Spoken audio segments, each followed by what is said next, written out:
Përshëndetje të nderuar teleshikues, rikthehemi sërish me emisionin 45 minuta për të analizuar aktualitetin dhe kam kënaqësinë të kem sonde në studio ish-presidentin e vendit zotin Bamir Topi. Mirëmbrëma, mirë se erdhe. Mirëmbrëma.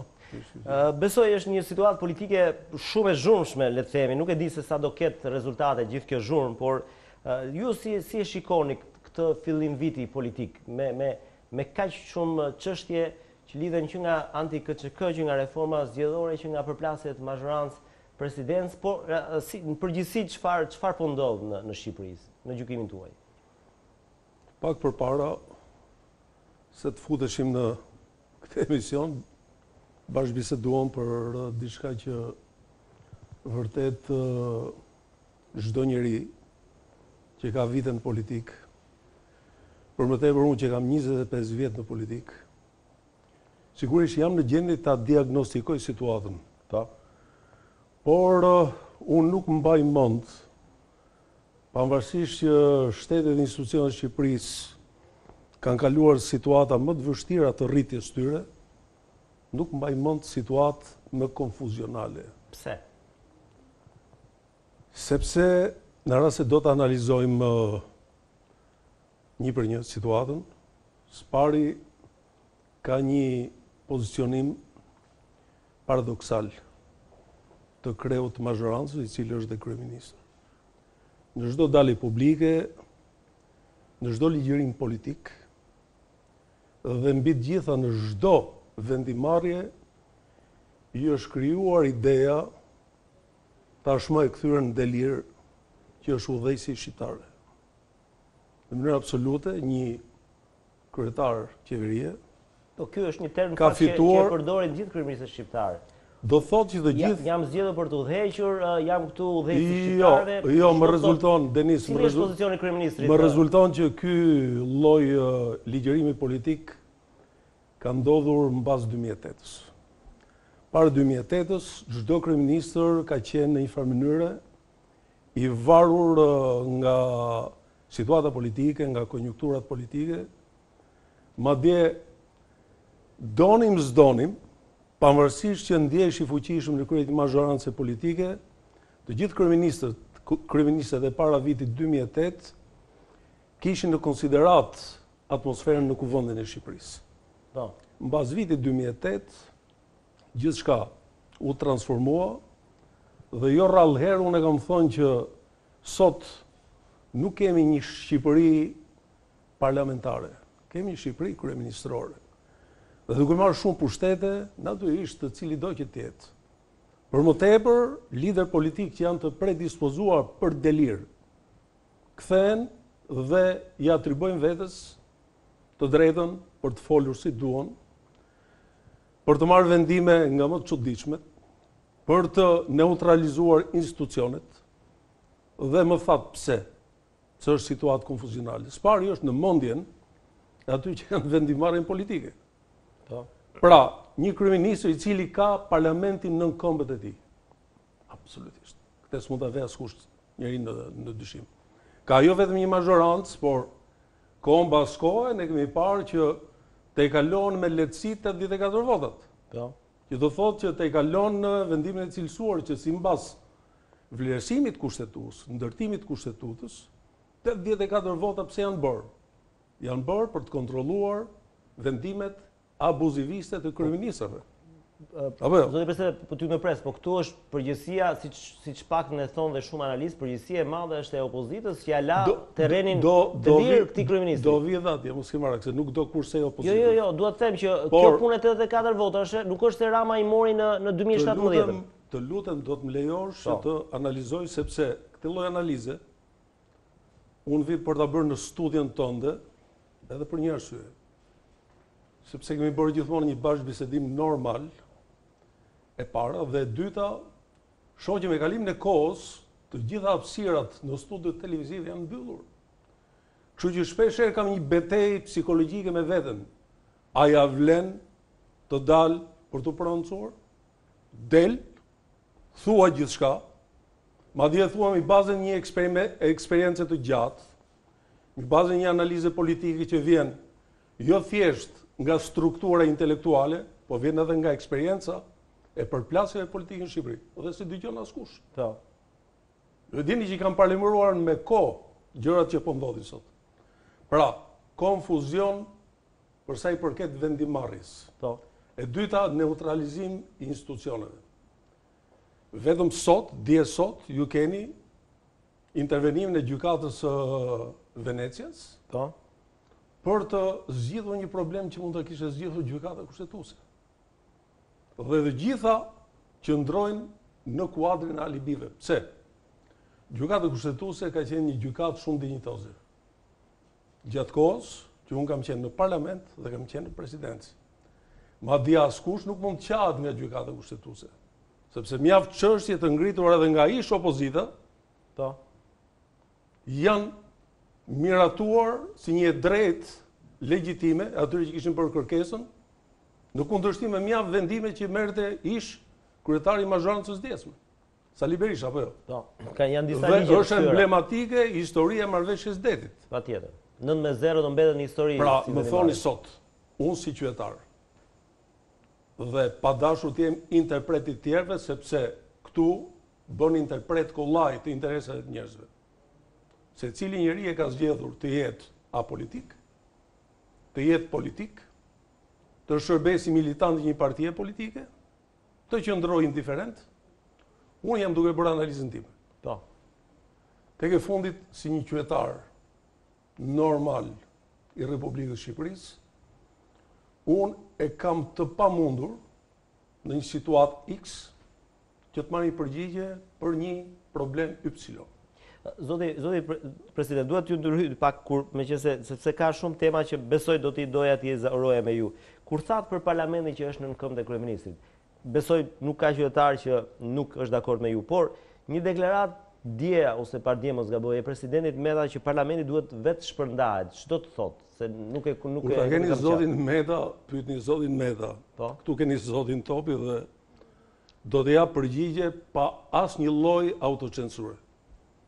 Kur them që parlamenti është nën këmbë të kryeministrit, do thotë që politikisht ai ka një mazhorancë e cila e kalon kuotën e votimit cilësuar. Po. Madje në disa raste pas një lloj problemi ka shkuar deri në kuotat e mundësisë për ndryshime kushtetuese. Mbi 100 vota. Pra ka 3/5, ka dhe 2/3. Pra i ka kapur dhe 2/3. Ndërkohë që një mazhorancë normale duhet ishte në kuota të tilla që mbas një betejë midis mazhorancës dhe opozitës të kishte mundësi edhe të një lloj kontrolli që vjen me ligjet e cilësuara që janë ligjet më të rëndësishme të një vendi. Pra, prandaj ka ligje me 71 vota, që janë ligjet karakterit politik, që jep të drejtë mazhorancës së radhës, që t'i kaloj pa e bllokuar aktivitetin e saj, por ka dhe ligje të cilësuara, të cilat nuk janë më në interes të një qeverie. Ky e ka kuptuar sikur qeveria është shteti, jo, qeveria nuk është shteti. Qeveria është instrument ekzekutiv i një mazhorance politike. Kjo është arsyeja pse në një botë demokratike ekzistojnë pushtete të ndara. Është pushteti politik, është pushteti ekzekutiv, është pushteti i presidentit, është pushteti gjyqësor, është pushteti i medias, pra është pushteti institucionet pavarura. Të gjitha këto mbi parimin check and balance sigurojnë ekuilibrin e një shoqërie dhe nuk e çojnë ato në polarizim. Sigurisht jam dakord plotësisht me ju për këtë që është, le themi, parimi themelor i çdo demokracie. Por ne jemi sot në këto kushte. Opozita na ka krijuar këtë problematikë të madhe duke dalë nga parlamenti, duke ja lëshuar të gjithë pushtetin kryeministrit. Tani si zgjidhet kjo, zoti president, me zgjedhje apo me le të themi me aktorët e tjerë të shoqërisë? Kush mund ta ndalë këtë forcë të këtij kryeministri? Spari, një nga arsyet pse ky kryeministër sot është kaq fuqishëm, është opozita. Po. Madje e specifikuar ish kryeministri Dhe diçka këtu para se të vazhdoni Po.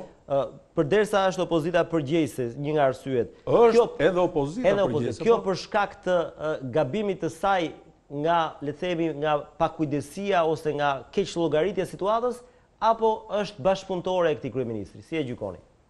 Në fazat caktuara dhe shumë të rëndësishme të historisë politike e Shqipërisë, këto konsiderohen jo thjesht bashkëpunëtor.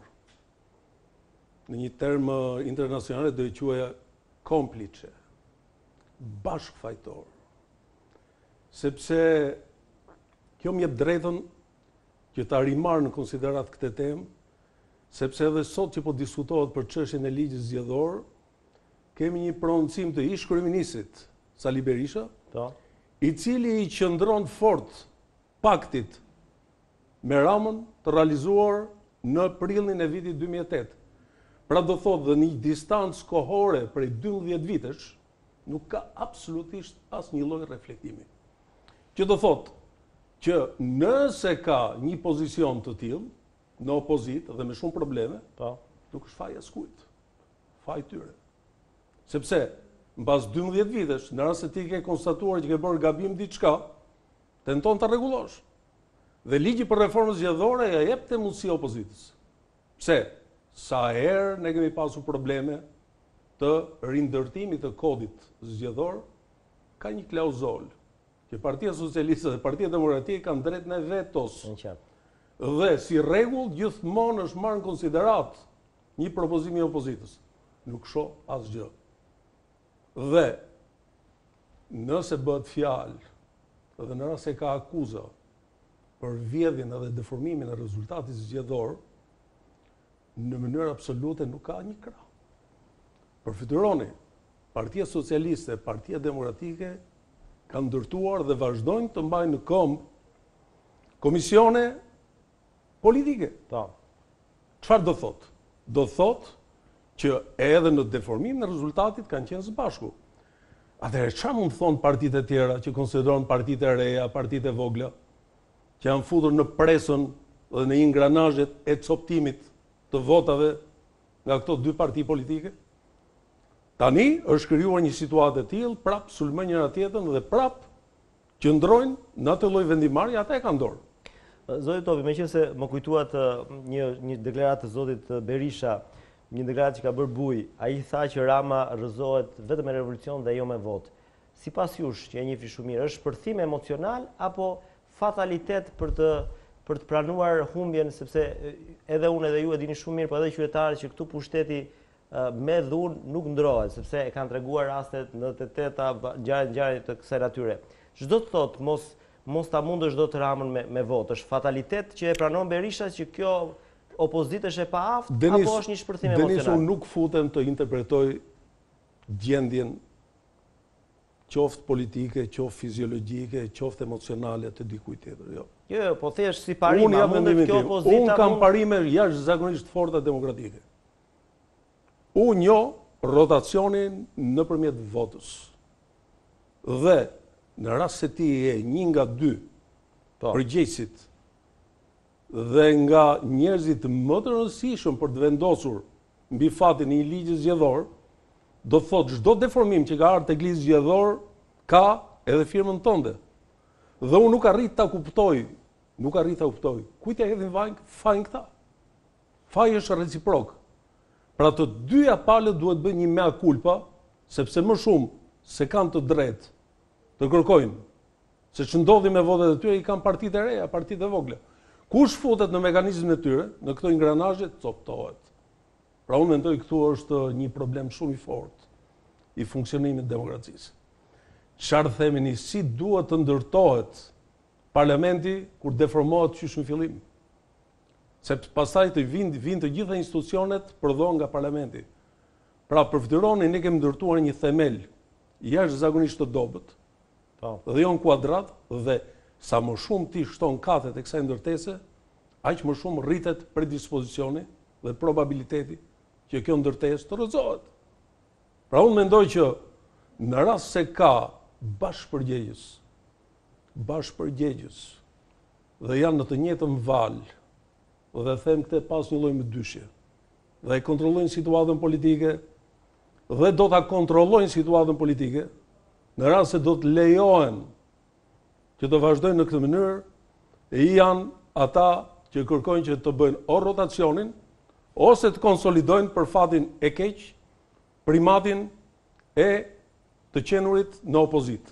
Që do thot, ju jeni, pra, kur e mora deklaratën e zotit Berisha, jo si personi Berisha. Harroje se unë jam, shiko, duhet të them... unë në formimin tim jam anti-revolucionar, unë jam i parimit evolucionar, jam i parimit të vlerësimit dhe të funksionimit të institucioneve në bazën e kuadrit ligjor, unë jam shumë skolastik kur vjen puna për ta interpretuar politikën. Së paku këtu s'duhet gabojmë. Jam dakord, zoti Topi, po si është e mundur që një lider me kaq eksperiencë bën një deklaratë të tillë kur thotë që Rama nuk mundet dot me votë. Pra, çfarë do të thotë? Kaq e pafuqishme është opozita sepse është vota që bën rotacion e pushtetit dhe çfarë ju përtej kësaj deklarate, ju si e shikoni këtë opozit ku besoj bëni pjesë dhe ju? A mund ta rrëzojë Edi Ramën me votë apo jo? Spari nuk ka qytetar që nuk është opozitar në qeverinë e tij. Po, padyshim. Sepse kërkon gjithmonë më të mirën. Përfituron situata të tilla kur kjo qeveri është totalisht i jashtë shinave, totalisht jashtë shinave. Përfituron çfarë mund të thotë jo vetëm një qytetar i thjeshtë që smerret në politikë, por çfarë mund të thotë një politikan 25 vjeçar që i ka kaluar të gjitha stadiet, kur shoh që një parlament nuk funksionon, nuk shoh të ekzistojë edhe të funksionojë një debat politik, nuk shoh që të monitorohet puna e qeverisë në parlament, nuk shoh që të ketë zëra të tjerë, atëherë ndoshta Berisha ndoshta po i thot të vetëve që e keni lojën totalisht humbur dhe ai do ta thot këtë. Do ta thot. Arsyeën pse pronësohet në mënyrë tillë. Sepse ka një element të fortë në dorë sot. Ka mundësinë që të korrigjojë sistemin politik.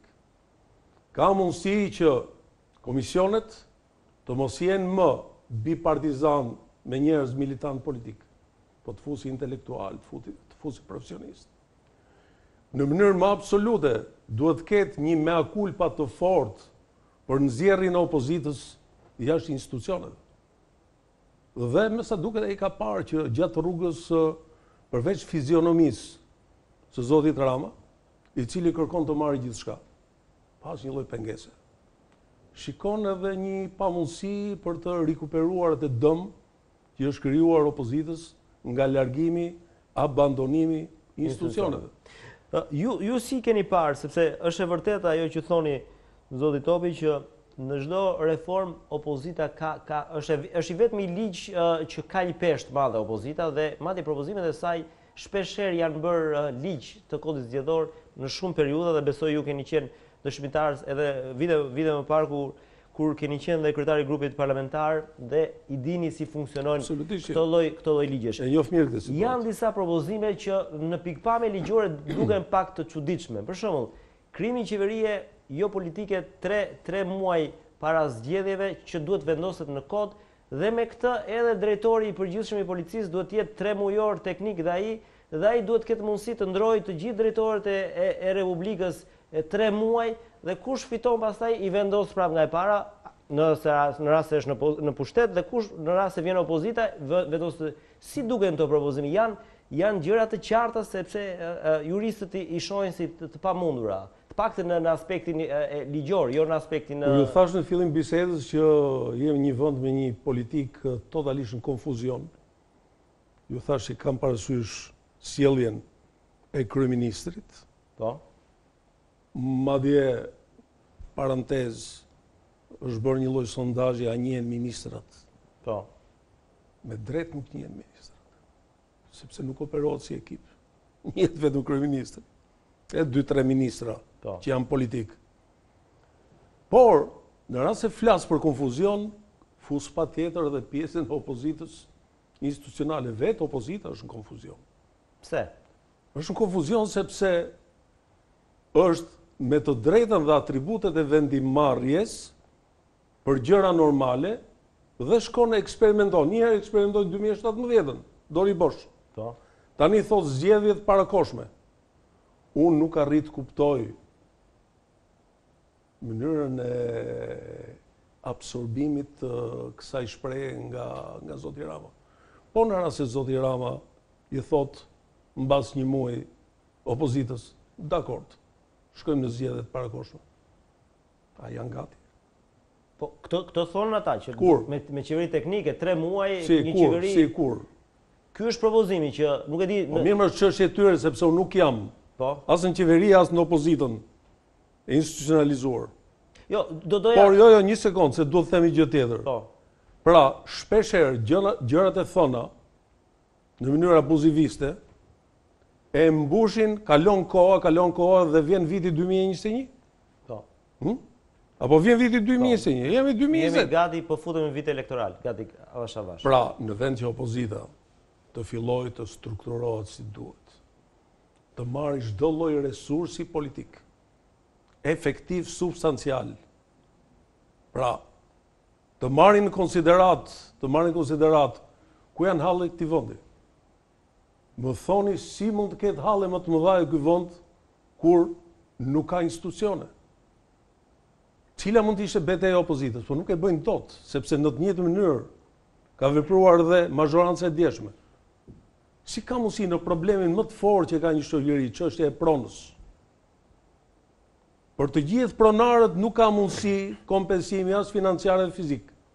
Në të njëjtën kohë, edhe nga Sali Berisha, edhe nga Edi Rama, ofrohen terrene me 1 euro metri katror në zonat preferenciale. Ku mund gjendet kjo drejtë? Dhe paradoksi e dini kush është? Po. Janë verbruar aq shumë edhe njerëzit në hall, grupet e interesit, sa në këtë lloj konfuzione janë edhe ata më konfuzional. Shkojnë prap dhe përdoren nga partitë politike të cilat i kanë tradhuar edhe kur kanë qenë në drejtim. U tradhuan për ndjekurit politik. U tradhuan pronarët, vazhdojnë të tradhohen. Janë tradhuar shtresa intelektualëve. Më thoni sot administrata, unë kam informacion të plot që nuk është kur si administrata e ka qenë. Ka ardhur duke varfruar intelektualisht, edhe profesionalisht. Ka vetëm njerëz militant, njerëz që e kanë ushqyer administratën dhe vazhdojnë ta ushqejnë vetëm me delirin e atij që ka pushtetin dorë.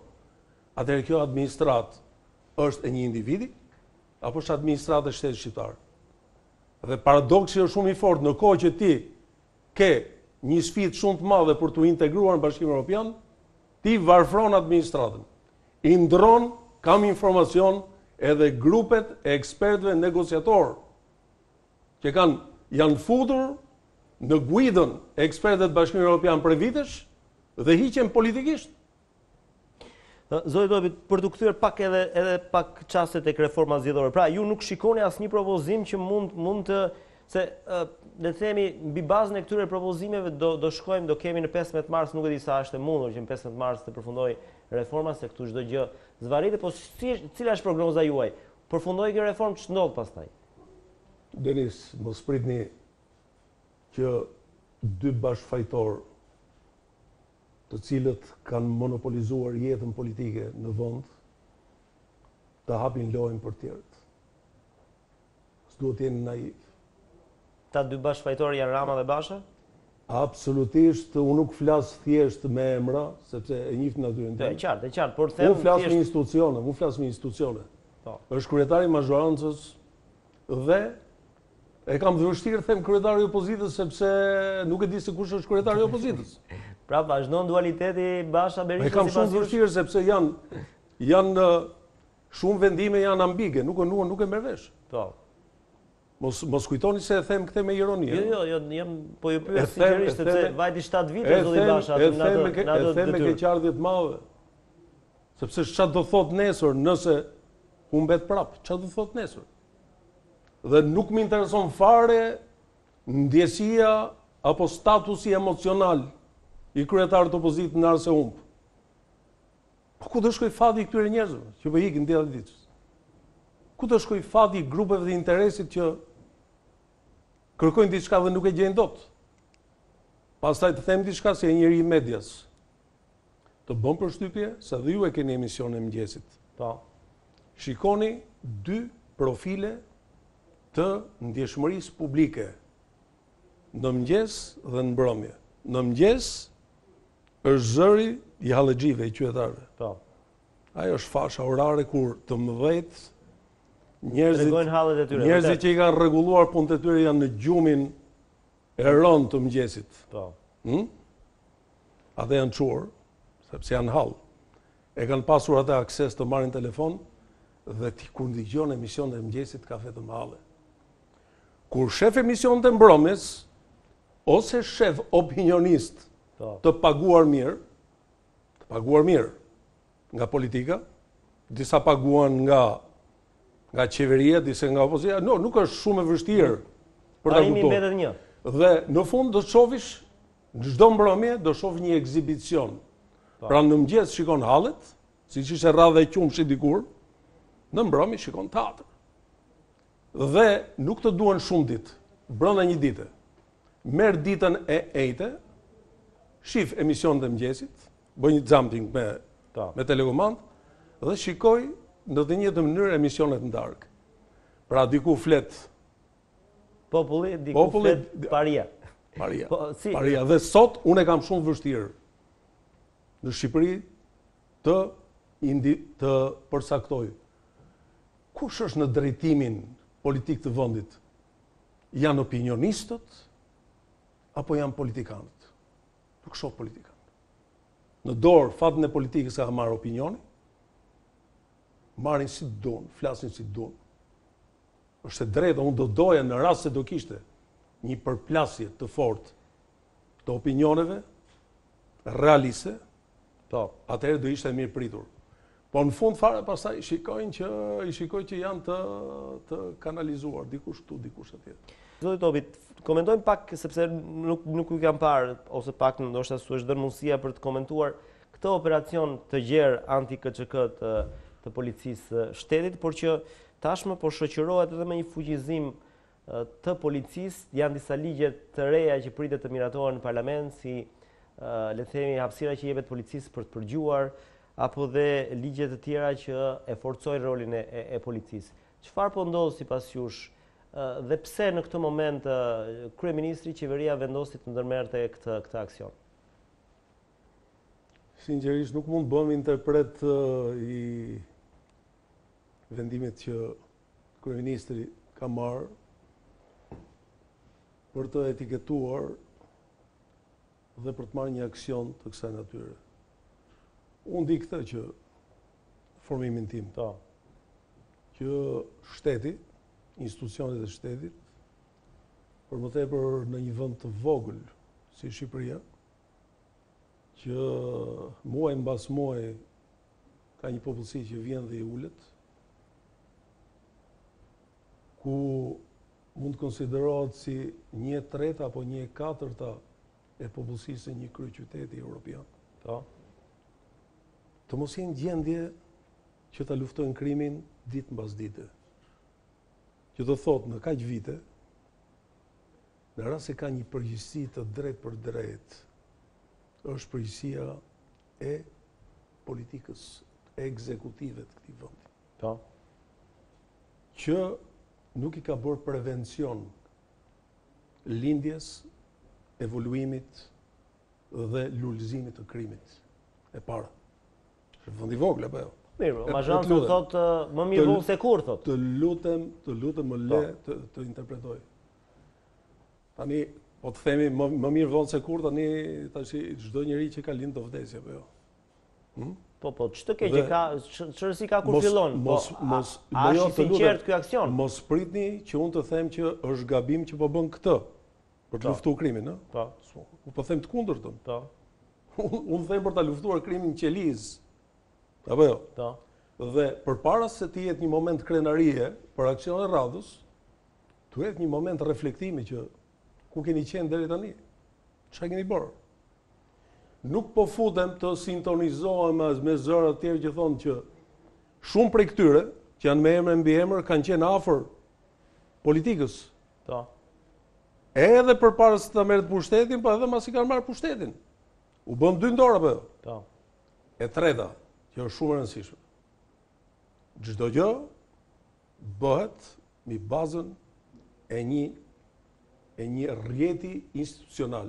Pra, është qeveria, është policia, janë institucionet e prokurorisë, janë të drejtësisë dhe pastaj kuadri ligjor bëje sa më të fortë të mundshëm.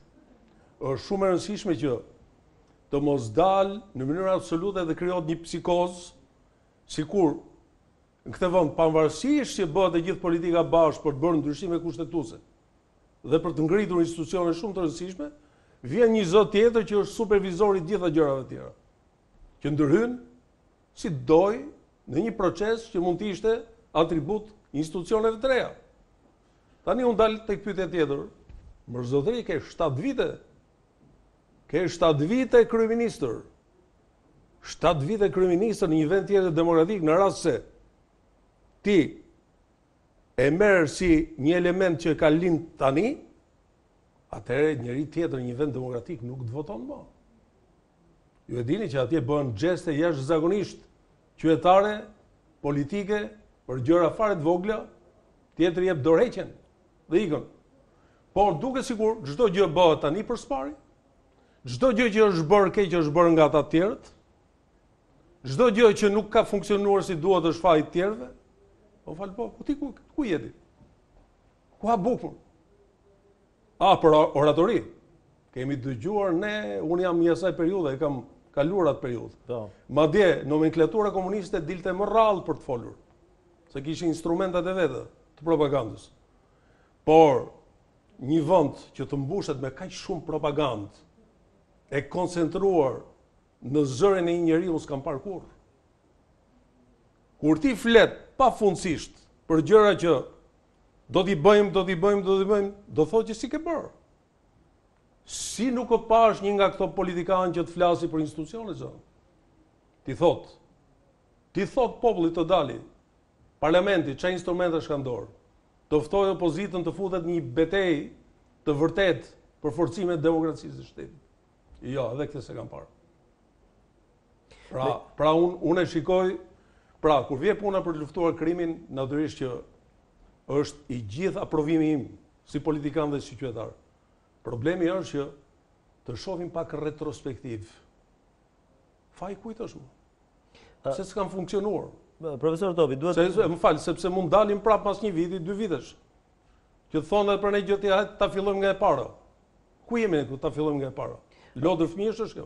Duhet me qenë se jemi tek loja, po i marr një shembull që nga futbolli. Supozojmë që gjithë kjo që po ndodh në Shqipëri, kjo përplasja nganjëherë shumë antagoniste, nganjëherë me marrëveshje, është një lojë futbolli mes mazhorancës dhe opozitës, ku secili ka ekipin e vet, dhe i pyeti që lidhet edhe me personin e presidentit të Republikës sot. Ku është presidenti i Republikës në këtë lojë, sipas jush? Është bë pranë opozitës, mundohet të godas pak mazhorancën, mundohet të jetë neutral, si është gjykoni rolin e tij? Atëherë më lejo të flas për herë të parë me emër dhe mbiemër për presidentin aktual. Kam preferuar gjithmonë që të qëndroj larg, por mazhoranca dhe opozita, në rast se do të analizosh me vëmendje, i kanë lënë jashtëzakonisht pak hapësirë institucionit të presidentit. Kjo është parë edhe në retrospektiv. Është parë me gjithë presidentit. Ka ardhur gjithnjë duke ngushtuar hapësira e presidentit. Ngushton. Me ndryshimet e 2008-s, po, është e vërtet. Por është një nga instiktet e botës së gjallë. Një nga instiktet. Është vetë mbrojtje. Në momentin kur dikush kërkon të ta zgjesoj në thonjza, natyrisht do vetë mbrohesh. Pra, në vend që të merresh me punë normale të institucionit, do dalish, do bësh edhe deklarata politike. Përveç rolit institucional, detyrohesh të japish edhe vlerësime me konotacion politik. Dhe nuk shoh asgjë të keqe në këtë mes. Sepse e tillë erdhi loja këtu. Është shumë e rëndë që të thush sot që të gjithë po luajnë, të gjithë janë në lojë. Jo, po okay, po unë jam nga ata që e besoj që të gjithë Jo, më ja, edhe unë jam një nga ata që kjo gjë është një lojë e madhe. E aprovoj dyshimin që kjo është një lojë. Problemi është kush e fiton këtë lojë. Problemi është që shohim... Ose më mirë, me sy realist që ti themi gjërat hapur, në fundit, kush e fiton këtë lojë? Nuk po themi kuj do t'i zgjidhet halli në këtë vend, po kush e fiton këtë lojë nga këto 3 palë, zoti president? Problemi është kush humb nga kjo lojë. Kush humb. Jo, kush humb e di unë, janë qytetarë që humbasin. Këto janë duke zhvilluar po kush e fiton nuk e di. Këto janë duke zhvilluar një lloj biznesi që sigurisht bota biznesit e njeh win-win. Po. Pavarësisht ku jenë mazhorancë në opozit, të gjithë janë të fituar. Në qartë. Prandaj më intereson të them kush humb. Po. Sigurisht të gjithë tjerët humbin. Të gjithë tjerët. Dhe mos mendoni që të gjithë kanë intencione për të bërë diçka. Jo. Ka njerëz që duan të jetojnë jetën e tyre. Ka njerëz që janë në pritje pafund për të realizuar diçka që se kanë realizuar. Ka njerëz që janë plakur dhe madje kanë ndruar jetë duke kërkuar me dosje pronat që i kanë lënë para arsit.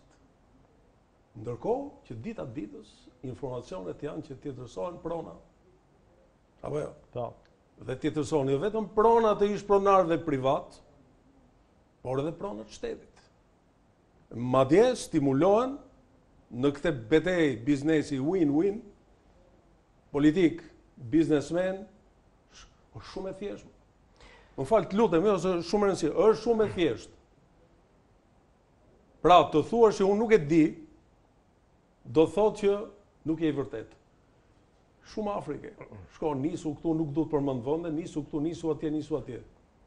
Në rënd se do të bëni një gazetari investigative, do të merrni vesh. Si u dha kjo parcel? Në zonat më të bukura të Bregdetit e me radhë, si u dha kjo këtu, atje. Është shumë e thjeshtë. Shumë e thjeshtë. Po për një gjë jam i sigurt që ata që janë në pritje për të kompensuar, më vjen keq ta them, po me çfarë shoh, nuk kanë për të marrë gjë nga kjo histori. Zoti president, dhe meqense jemi drejt fundit, diçka besoj se ne na ndjekin shumë edhe në Kosovë dhe doja edhe ju besoj jeni personazh shumë i njohur në atë vend. Ka një situatë që duket pak e paqartë, ku i gjithë faktorët ndërkombëtar me letra, madje pardje ishte sekretari Pompei, kërkon një gjë nga leadershipi i Kosovës, heqjen e taksës. Tani ju që njihni se çfarë ka ndodhur në Rabuje, njihni se si le të themi leadershipi i rëndësishëm ndërkombëtar është sjell me Kosovën. Si është e mundur kjo rezistencë që tingëllon shumë nonsens? Pse nuk po e heq taksën Kosova, sipas jush? Da duhet ta heq? Spari më leo të jap disa vlerësime pozitive për zotin Kurti, Albin Kurti. Dhe natyrisht i uroj që të ketë një punë të mbarë në atë përgjithësi shumë specifike që ka kryeministri i Kosovës. Natyrisht unë jam një nga ata njerëz që i kam paraprirë aktit të pavarësimit. Po. Dhe jo thjesht duke ndetur si spektatorët duke parë çfarë po ndodh. Po kam qenë në bisedime pafund me faktor politik shqiptar, Shqipërisë, Kosovës edhe ndërkombëtar, edhe me faktorë madje shumë të rëndësishëm. Unë i them do t'i jepja vetëm cila është këshilla që jepni Albin Kurtit për këtë çështje? Një këshill shumë vllazërore, shumë sinqert. Që të mos futet kurse si të mos thelloj polemikat dhe debatin politik me njerëz, me politikanë Shqipëri, të cilët kanë intencion tjetër. Kanë dëshirë të konsiderohen lider ballkanik, europian, madje edhe global. Do të di të krijoj një status shumë specifik si kryetar i qeverisë Kosovës. E dyta, dhe kjo vlen për çdo politikan kosovar, e kam thënë vazhdimisht. Duhet kuptojnë. Këtë e them me bindje të plotë. Në rast se nuk do të ishte vendimarrja e Shtetet të Bashkuara të Amerikës në vitin 1999, specifikisht e presidentit Clinton, druaj shumë, 99%. Them që Kosova sot do ishte ende në Shërbi. Çfarë do thotë? Është një fat i madh. Dhe kjo nuk është për retorik. Po. Është një fat i madh që Kosova dhe kombi shqiptar është në një lloj kujdesi për kujdesje të Shtetet Bashkuara të Amerikës. Që do thotë, kur flet sekretari i shtetit i radhës, në këtë rast është sekretari Pompei, patjetër që duhet reflektim. Pse? Sepse çështja e Kosovës është çështja e shumë e ndjeshme e një geopolitike sa rajonale dhe globale. Dhe patjetër ka metodikën e vet. Askush nga aktorët vendas autokton ta quajmë, nuk është në gjendje të luajë lojën e madhe. Dhe unë jam i bindur për këtë, që interesi i Shtetit Bashkuar të Amerikës për Kosovën dhe për rajonin është i tillë që kurse si s'mund të jetë në asnjë nuancë kundra interesave të Kosovës. Pra, unë mendoj që nuk duhet të ketë asnjë lloj kompleksi për të mos ta ndryshuar. Duhet ndryshoj, duhet filloj një erë tjetër komunikimi, duhet të depolarizohet në një farë mënyrë çështja e konfrontimeve politike, por këshilla më e rëndësishme që unë mund t'jap është që brenda faktorit shqiptar duhet të ketë më shumë harmoni, më shumë kompromise për interesa madhore dhe ajo që u thanë në konferencën e shtypit, makro apo mikro, unë them këtë që është rregull i përbotshëm. Fillimisht veprimet brenda klapës, në matematik, pastaj midis klapave. Sepse në rast se ti nuk i kryen si duhet veprimet brenda klapës, kur të dalësh në veprimet midis klapave me faktorin serb, rrezikon që të zvoglohesh si faktor.